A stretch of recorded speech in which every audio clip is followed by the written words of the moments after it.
All right, today we're going to look at Joshua chapter 6 and the fall of Jericho at long last. We've been looking and leading up in the preparation that God has prepared his people for this moment.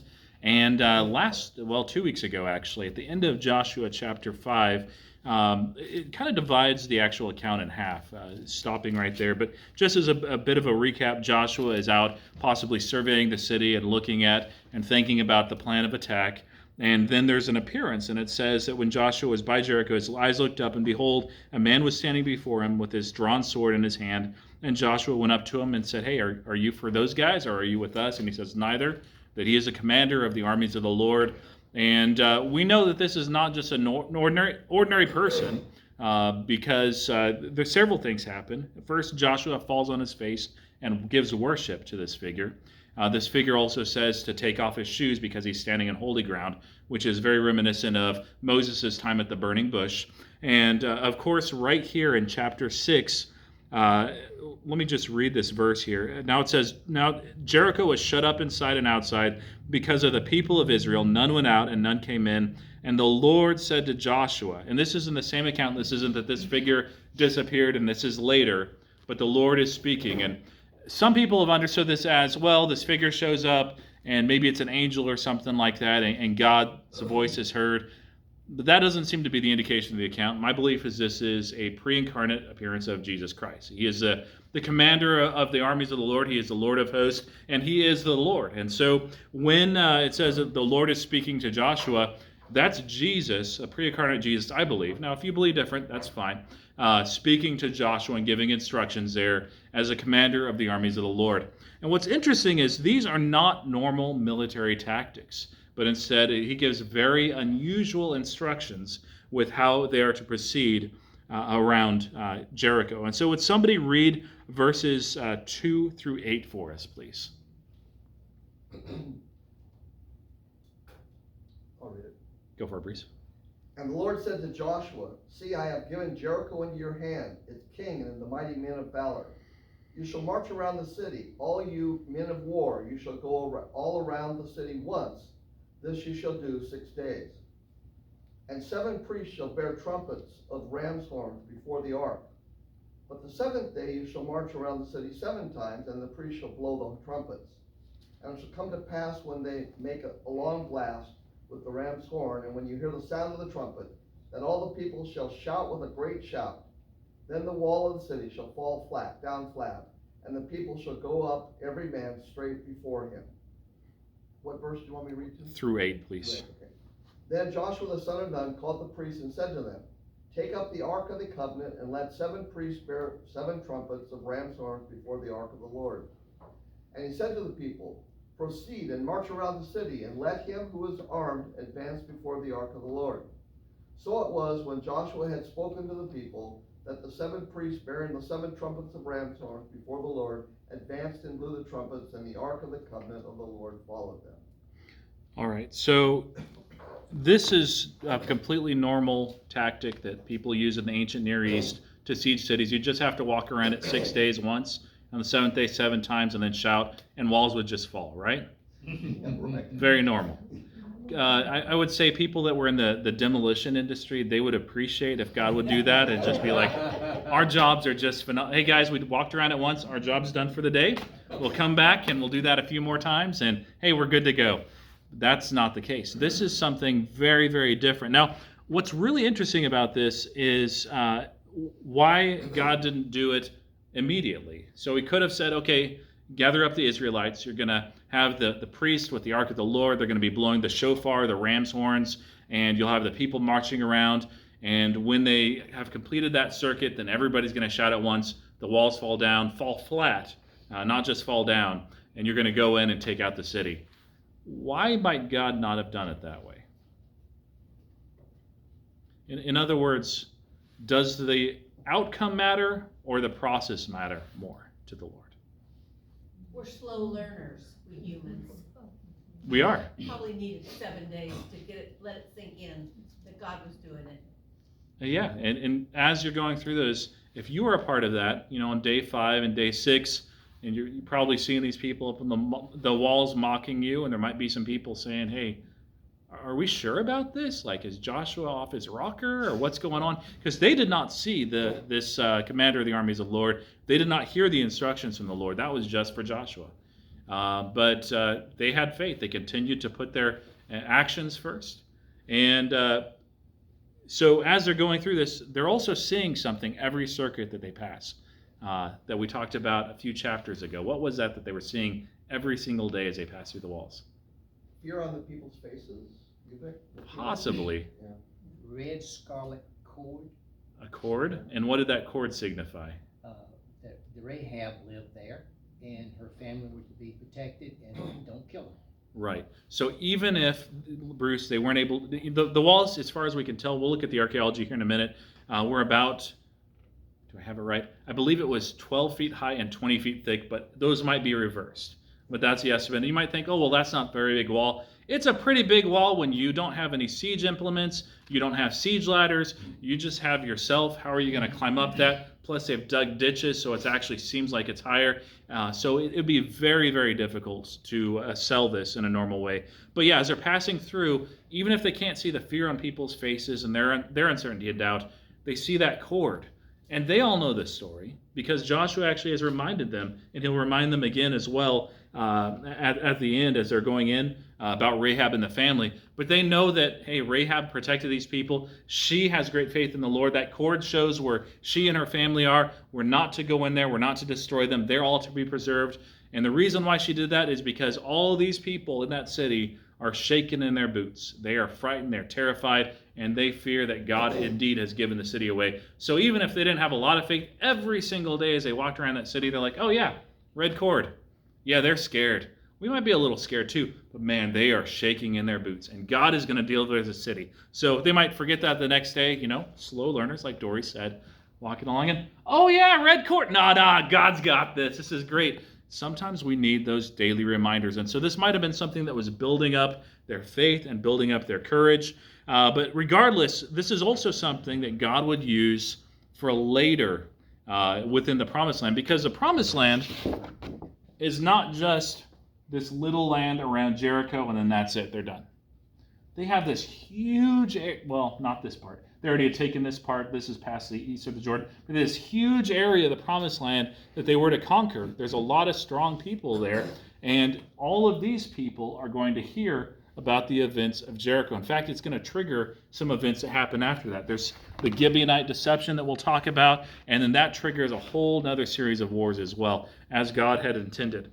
So God was going to use this process to shake these other people just as he had with the people of Jericho. So also with God is concerned about the process as well, because we know that in Joshua chapter 5, God led them through celebrating the Passover, as the first Passover in the Promised Land. And he also led them to complete circumcision and wait there faithfully right near the walls of Jericho as well. And God is concerned not just with the outcome. It's not just like, it doesn't really matter how it gets done as long as it gets done. That's not true with God. The process is important. The attitudes of people's heart, their actual faith is important. Yes, ma'am. They could have possibly had to do something with the people's obedience, because it's like, it's a process, and it's like Jesus healing the blind man, putting spittle on, telling him to go wash. He could have made that miracle just like that, but the man had to do something. And maybe it was the people's obedience that didn't help God, but God wanted them to do what he asked them to do. And then he would fix it. It may well could be. We know that this generation did not struggle with idolatry, did not struggle with following false gods. We will see a difficulty that they had with Achan that's related to Jericho next week. But they didn't have the obedience issues that previous generations and future generations also would have. We saw, I believe we read last week, but maybe, or not last week, 2 weeks ago or 3 weeks ago, how in the very beginning of the book of Judges, when this generation passes away, then that next generation immediately begins to chase after these false gods, and God allows them to be judged. So I believe it could also be training in obedience as well. So in verse 9, they do this, leading up to this. They do this and repeat this. And so for all of these days, day 1 through 6, they continue to go around the city. and then they give and then on day 7, then they ultimately go around 7 times.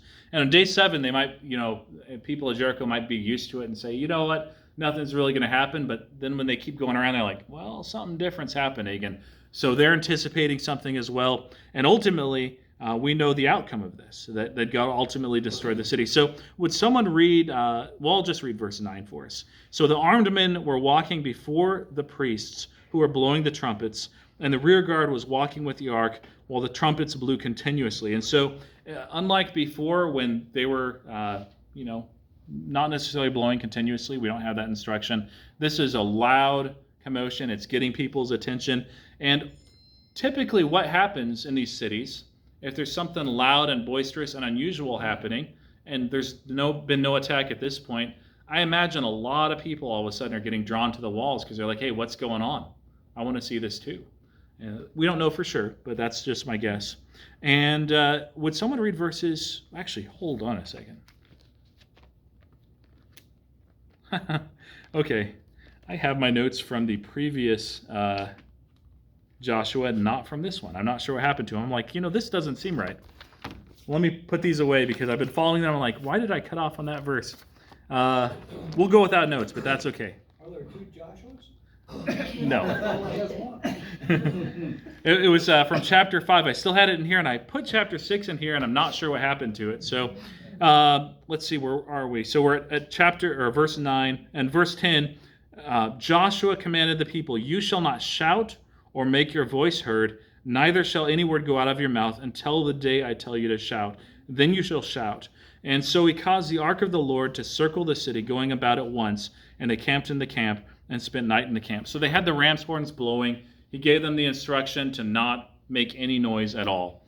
And I'm sure, there's coughs, and, when Pastor Jonathan or somebody asks everybody to be quiet, there's always like normal human noises, but it was very calm and quiet. And that's very unusual because normally when you're gathering in a siege and you're gathering all the people ready to charge the walls, you're banging things together, you're making noise, you're screaming, you're pumping people up, and you're trying to frighten the enemy. And Joshua says, you know what? Everybody be quiet. Now, what we don't know about this command is if Joshua meant it to be just while they were going around the wall. That's what I think, but we don't know for sure. It could be that these are 6 days of silence, that he just says, you know what? Just want everybody to be quiet for 6 days. But regardless, this was weird. And the people of Jericho were like, this is not normal. This is not right. They're walking around the wall. They're blowing these horns, and then they do nothing. And they're just quiet the whole time. What is going on? And this is part of God's battle plan. It was very different and very unique. So would somebody read verse 12 through verse 21, please? It's a longer passage. Then Joshua rose early in the morning, and the priests took up the ark of the Lord. And the 7 priests, bearing the 7 trumpets of ram's horns before the ark of the Lord, walked on, and they blew the trumpets continually. And the armed men were walking before them. The rear guard was walking after the ark of the Lord, while the trumpets blew continually. And the second day they marched around the city once, and returned into the camp. So they did for 6 days. On the 7th day they rose early at the dawn of the day, and marched around the city in the same manner, 7 times. It was only on that day that they marched around the city 7 times. And at the 7th time, when the priests had blown the trumpets, Joshua said to the people, "Shout, for the Lord has given you this city. And the city and all that is within it shall be devoted to the Lord for destruction. Only Rahab the prostitute and all who are with her in her house shall live, because she hid the messengers whom we sent. But you keep yourselves from the things devoted to destruction, lest when you have devoted them, you take any of the devoted things and make the camp of Israel a thing for destruction and bring trouble upon it. But all silver and gold and every vessel of bronze and iron are holy to the Lord. They shall go into the treasury of the Lord." So the people shouted, and the trumpets were blown. As soon as the people heard the sound of the trumpets, the people shouted a great shout, and the wall fell down flat, so that the people went up into the city, every man straight before him, and they captured the city. And they devoted all in the city to destruction, both men and women, young and old, oxen and sheep and donkeys, with the edge of the sword. All right, so those are also somewhat unusual instructions. Now, the devoted to destruction, it comes from the Hebrew word harim, and it's spelled like harem. So if you ever search for it, just be careful that you have those filters on, because you don't want to get the wrong thing. But put Hebrew and harim if you are curious. We're going to look more at this word and what it means, devoted to destruction, next week. As we know, Achan does not obey. He actually takes some of this for himself. But the idea I want to put in your mind is it's kind of like radiation. So let's say, if you're at Nagasaki or Hiroshima right after the nukes go off, and you're there, cleaning up the city, the whole place is irradiated, and so you begin to get radiation as well. And even like rings and rocks and house stuff, it's all irradiated. And so that's kind of the idea with devoted to destruction, that these things that are devoted to destruction, if you take them, then you, so to speak, get that radiation. We're going to go a lot more into that next week, but that's probably the quickest and dirtiest version I can do of the devoted to destruction.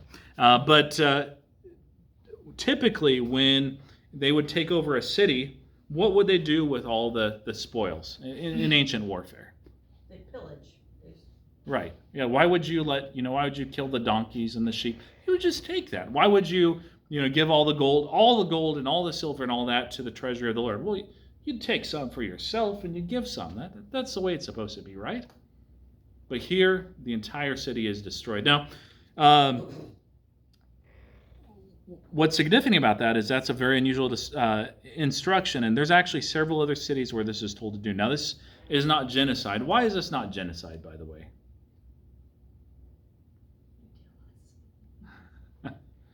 Who is spared? Rahab, right? And her family. And are they Jewish? No. Yeah, they're from Jericho. They're of Jericho. What's different is her faith. And so in verse 22, it says that the two men who'd spied out the land, Joshua said, "Go to the prostitute's house and bring out from there the woman and all who belong to her, as you swore to her." So the young men who had been spies went and brought Rahab and her father and mother and brothers and all who were with her. So it's a large chain of a family. It might be 20, 30, 40, 50. We don't know how many, but there's a lot of people there.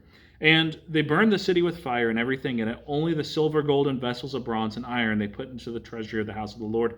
But Rahab the prostitute and her father's household and all who belonged to her, Joshua saved alive. And she lived in Israel to this day because she hid the messengers whom Joshua sent to spy out Jericho. So, and then he says this little thing at the end, and I'll miss it if I don't say it now. Joshua laid an oath on them at that time and saying, "Cursed before the Lord be the man who rises up and rebuilds the city Jericho. At the cost of his firstborn shall lay his foundation. At the cost of his youngest son he shall set up his gates." And so the Lord was with Joshua, and his fame was in all the land. So the idea was this city was really devoted to destruction, that its walls were knocked flat by God, literally knocked flat.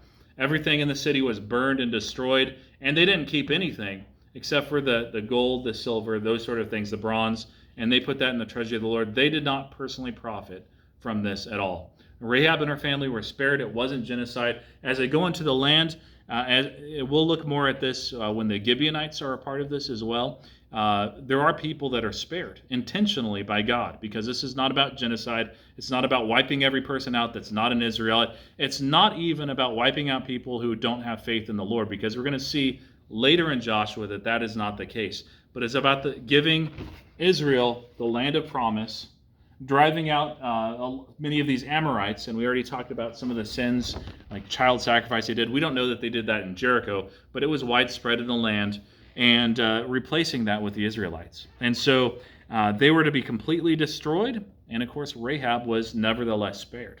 And that wasn't against God's command, it was part of God's purpose. Now, Ron, yes? Did Jericho have a notorious reputation, or was this to be an example to the rest of the land that the Israelites are coming? Beware. As far as we can tell, they weren't really much different than the people around them. So they were just they worshiped pagan gods. Some of those were very vile. A lot of them were gods of fertility and those sort of things. But Jericho was out in the boondocks. It was not like a major city. So what's a small city like out in the boondocks in western, not West Virginia, but Western Virginia that other people might not know? Like, just name a name. Don't know. Okay, so cow pasture. Okay, yeah. So cow pasture. Like, if you hear about cow pasture, like, well, there's not that many people there. It's a long ways away. It's not a big deal. It's not in the boondocks at all. And so Jericho is kind of like that, but it's where the Israelites entered the Promised Land. And these people in the past, not just in Jericho, but all throughout this land, prior to the Israelites leaving Egypt, many of these city-states were actually tributaries of the Egyptians. That they had done some conquering and they had taken over a good part of the land. And so these people here, when the Egyptians started going down, the Egyptians did not have much of an army to send out. And there's some letters, the letters of Arma is one of those, where they actually later start pleading for the Egyptians to intervene between some of the politics that are happening here, but also against these Apiru raiders. They don't say Hebrew, they Apiru, which is like, it's pretty close, that have come out of the desert, that are taking over and destroying all of the land. And so these people have heard about, what happened to Egypt, and this is 40 years later. They then will hear about these people coming out of the desert, and they might have kind of forgot about them by that point. 40 years is a long time, but they will hear about Jericho. And this is not news that'll spread immediately, but it'll spread throughout much of the land. So we'll look at it on the map when they look at the Gibeonites. The Gibeonites are not that far away, but there's some other city-states that are concerned about the Gibeonites defecting and being with the Israelites. And so they began to attack Israel because they're so frightened. But yeah, Jericho is just like cow pasture. It's out of the way. Normally a city of a few thousand. It might be like 10 to 20,000 with all the people from the surrounding countryside. But it is not on major trade routes. You would not normally go to it unless you had something to do. And so that's one of the reasons, by the way, why when it was devoted to destruction, why the city was not rebuilt for a very long time. Now we do know later the Israelites do rebuild that, and the prophecy is actually fulfilled that the man ends up losing his sons. That's in 1 Kings chapter 16, verse 34, if you're curious to look in that. So let's look at the archaeology a little bit. We haven't talked too much about archaeology of Jericho. There are, have you ever heard or read anything that indicates that this didn't really happen at all in relation to Jericho? Not so much? Okay. Secular science and archaeology, I would say most archaeologists believe that the Exodus is completely made up, crossing of the Red Sea completely made up, the plagues in Egypt completely made up, and the entrance into the Promised Land and the destruction of Jericho completely made up. Part of that is, just the preconceived notion of, if you don't believe in God and miracles, how are you going to believe in the crossing of the Red Sea? Or walking around walls and shouting, and then they come tumbling down. Well, it'd be very difficult. I was an atheist, up until about 17. I would not have believed it. I would have thought, this is not possible at all. Part of it is, when you're looking at archaeology, when you lift up a brick, it doesn't say, this brick was part of Rahab's house, and it was, dated to such and such, and there's this. They did find that one place, but that's very rare. Not in Jericho, by the way. That's in Nineveh, where some of the Assyrian ruler Sennacherib wrote his name on all these bricks just because he was vain, I think. But archaeology, typically, you have multiple different levels or strata. And so you're digging and you'll find some pottery or you'll find a brick, and it doesn't tell you what it is. You just have to kind of interpret. So I think most of the secular scientists, and also as it relates to archaeologists, I don't think most of them have bad intentions. Just they have these preconceived notions and understandings, and if any of them are off, it can make the whole thing off. So to give an example, there's three major people I want to kind of go over. There's a lot of others that have done digging in Jericho, but one of the first preeminent ones was under this guy named Garstang. I believe John Garstang, and he dug in the 30s. His work was interrupted, sadly, by World War II, but he was digging through Jericho, and his work was not perfect. It was a little bit rushed, and archaeology was a little newer at the time. But he was looking through everything, and he's like, you know what? This seems to match the biblical account perfectly. And he was just floored and shocked. Now, he did get a few things wrong. He thought that this big double wall that they would have had that would have dated to this time period, that actually was an earlier time period. But here's a direct quote from his findings. In a word, in all material details and in date, the fall of Jericho took place as described in the biblical narrative. Our demonstration is limited, however, to material observations. The wall fell, shaken apparently by an earthquake, and the city was destroyed by fire about 1400 BC. These are the basic facts resulting from our investigations. The link with Joshua and the Israelites is only circumstantial, but it seems to be solid and without a flaw. So needless to say, he was like, you know what? The biblical account is correct. Now, there was nothing saying, this city was destroyed by Joshua and the Israelites. You don't find that. But you find the right time. You find that the city was destroyed by fire. And you found, well, he didn't find, and later one will find, that the walls fell flat except in one little place. I believe Charles mentioned that when he was preaching in this section. So work was interrupted by World War II. John Garstang was a little older. And there was this budding younger archaeologist, Kathleen Kenyon, who is just phenomenal. She is basically a savant as it relates to archaeology. She was working in the valley of Megiddo, so Armageddon, you're familiar with that? So different section, instead of in Jericho, she was working up here. I don't see it exactly in the map. I believe it's right in this area. And you'd be like, well, it's not that far apart, but the problem is it's a very different culture and place. Now, her main thesis up there was she was looking at these pottery shards. And Cyprus, which is, if you sell just a little ways up here, it's the big island right there, not too far away from Turkey. Anyone ever been? Okay, yes, one. Beautiful, right? So Paul didn't like it much, but he also didn't like Crete, so maybe he just didn't have a thing for islands.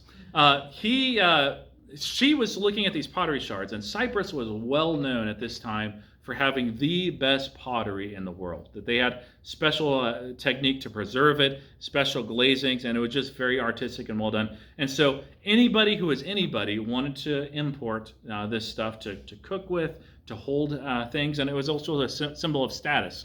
And so when she was looking up in Megiddo, she could date things depending on what strata she was on, depending on what type of pottery she found from Cyprus, and whether she found it in that or not. And that worked pretty well because this is a major trade route. It's not really that far away from Cyprus. It was well populated and it was also very prosperous because the Valley of Megiddo, great agricultural area, and that was they made a lot through that. Now the problem is, hopefully this isn't boring you too much, but when they got to Jericho, Jericho again is cow pasture. Now, do you think in cow pasture they're on top of all the major trends that are happening, like California in America and the best fashions? No, probably not. And you wouldn't want to say it. There's probably great people in cow pasture, but you're like, they're a little backward. It's like where we were in Nebraska. We were 2.5 hours from any major city, and Nebraska is not exactly. It is kind of the center of the United States, but it is not culturally the center of the United States. And so things get to Nebraska a little bit slower, even in the digital age. And so back then, when this isn't the case, Jericho is smaller, Jericho is poorer, and Jericho is not on a major trade route. That doesn't mean that nobody would have this Cypriotic pottery, but it's like expecting very, very fancy. You guys are familiar with fine china, right? That actually came from China. Now, in the 17 and 1800s, that was a big deal to import china from actual China. And so, like archaeologists that are on a more modern sense, they could look at and dig up a place in Virginia and be like, oh, well, we're not sure when this log cabin was built, but we found this thing that was fine china, and we know that was made in the 1830s, and so this must be around 1830s. Good science. But if the same scientists went out to Nebraska in the 1830s when just people were building sod houses, and they're digging up those sod houses and like, hey, guess what? No fine china. Guess they weren't building in the 1830s. There's something wrong with that, right? And that's exactly what happened with Kathleen Kenyon's work. Phenomenal archaeologist, but she made a bad assumption because she was digging in the poor quarter of the city. So the poorest people probably don't have the nicest things. If, in 300 years in the future, you're digging in the poor part of Lynchburg and you're not finding many iPhones and you're thinking, well, it's because it was at an earlier time period.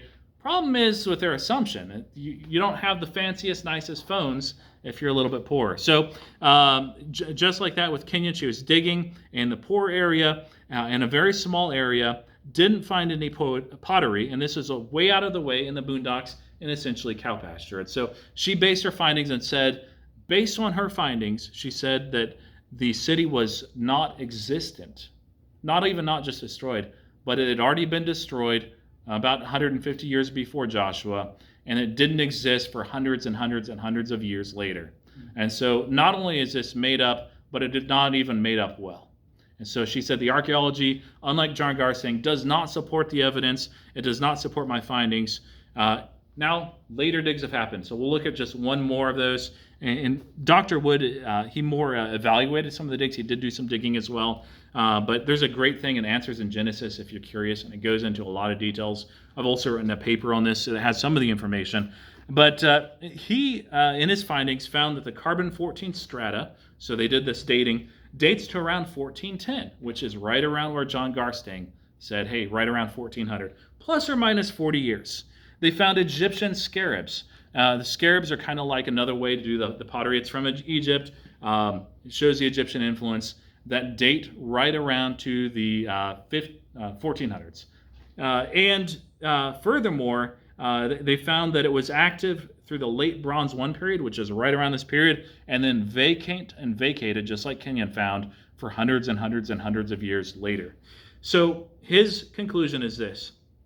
The amount of bricks showing the cross section in Kenyon's bulk, and so she excavated a large portion of the wall, which is 80 square feet, is sufficient for an upper wall 6.5 feet wide and 12 feet high. So those are the measurements. When the wall was deposited in this fashion at the base of the tell, the collapsed mud bricks themselves formed a ready ramp for an attacker to surmount the revetment wall. And so when we were reading in Joshua, let's see, I don't know how I put the verse there.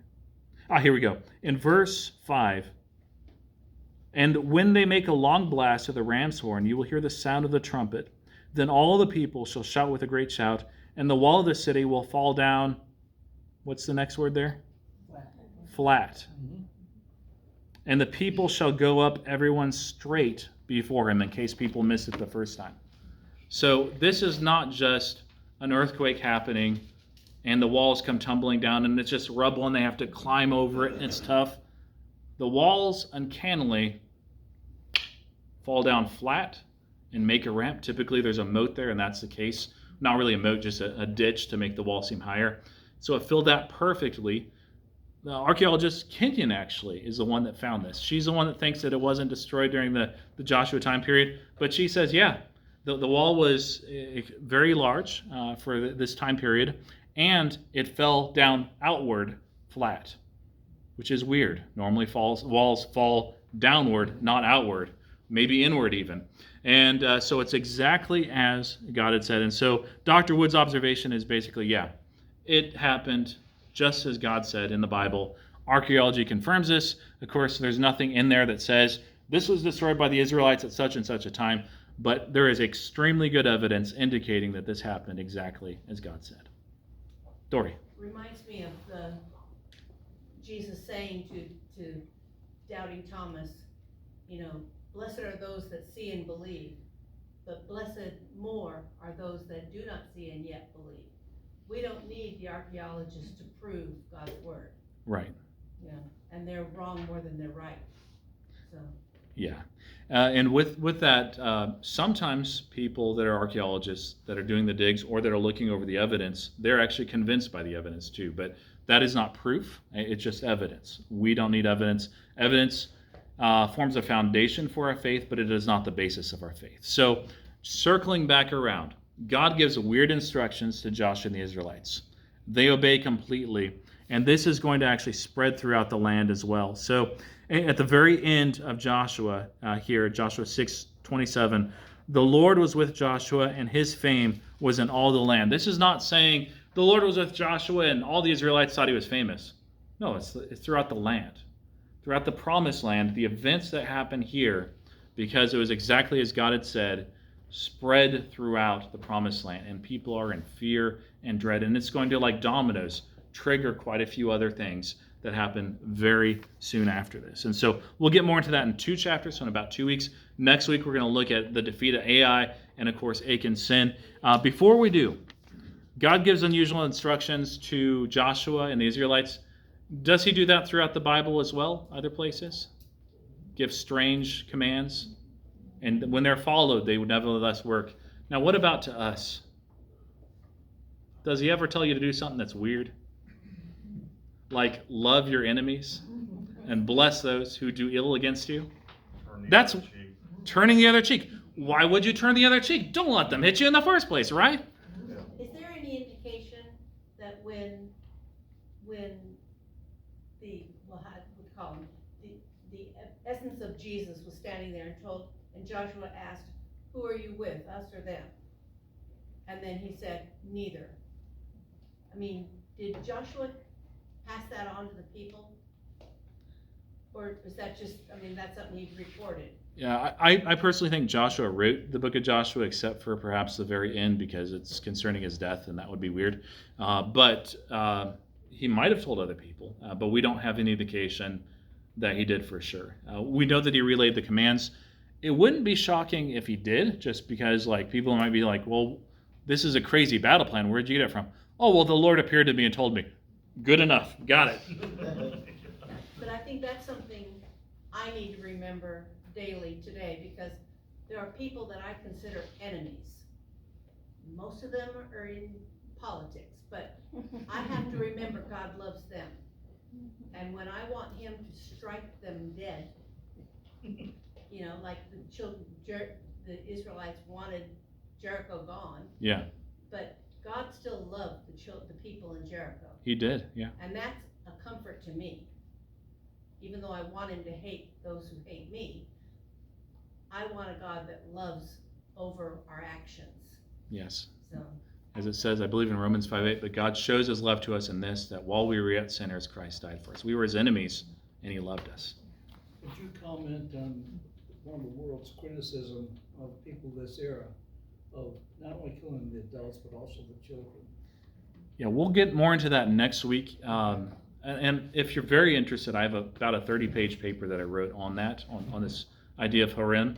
So if you'd like, let me know. It's you can skim it too. But basically, this is very common for the era. You might be familiar with the Moabites and Mesha, the rebellion, where he burned his own and sacrificed his own son. There's archaeological evidence that they found that they use a very, very similar word. That they're not speaking Hebrew, but it's the equivalent of harem in their culture, and they're using that, devoting everything into destruction that's in their land. You find that with many of the other people as well. So the idea of harem and devoting to destruction is not uncommon. It doesn't happen with all forms of warfare, but you find that you find throughout the ancient Near East as well, all these conquest narratives where these kings are talking about wiping out and killing everybody. But then you find, well, this city wasn't wiped out, and these people were spared. And it's kind of like that with the Promised Land, that God says, he's going to remove everybody. Well, but what about Rahab? Then did God lie? Well, no, Rahab was a part of God's plan. God didn't lie, God didn't compromise, but instead Rahab said, you know what?